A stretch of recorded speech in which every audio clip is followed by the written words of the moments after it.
জামাতকে মুখ বন্ধ করার জন্য 20 কোটি টাকা হঠাৎ প্রধানমন্ত্রীর ইচ্ছা হলো, আচ্ছা 20 কোটি টাকা জামাতকে দিয়ে কারণে মুখ বন্ধ করার জন্য, কারণ অন্য এলাকায় যে সরকারি দলের এমপিরা লুকিয়ে বরাদ্দ নিয়ে নিচ্ছে, জামাত সেটা নিয়ে প্রতিবাদ করছে, এটা নিয়ে তার কথা না বাড়ে, তো জামাতকে 20 কোটি টাকা দিল। কিন্তু এর বাইরেও তো আমরা আছি স্বতন্ত্র, আর এভাবে তো ইচ্ছা হলো দিলাম, ইচ্ছা হলো করলাম, এভাবে তো হয় না ভাই। 300 জন এমপি সকলেই সমানভাবে তাদের বরাদ্দগুলো পাবে। বিরোধী দলের এমপি, সরকারি দলের এমপি বলে কিন্তু কিছু নাই, সবাই কিন্তু বেসরকারি এমপি, প্রত্যেকের সমান বরাদ্দ পাওয়ার কথা হয় নাই, সেটা তো হচ্ছে না। সেটা কি আপনি মনে করছেন যে আপনি শুধু বিরোধী কিংবা আসলে স্বতন্ত্র দলে আছেন বলে বিএনপির কোনো ট্যাগ আপনার পাশে নাই? হ্যাঁ নিশ্চয়ই, অফকোর্স, অবভিয়াসলি।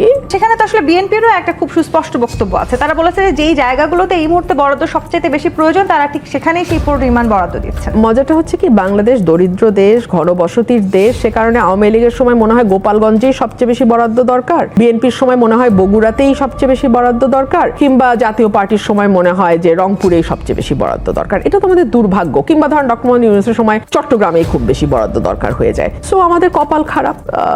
অন্য এলাকার মানুষ যতদিন পর্যন্ত প্রধানমন্ত্রী পাবে ততদিন পর্যন্ত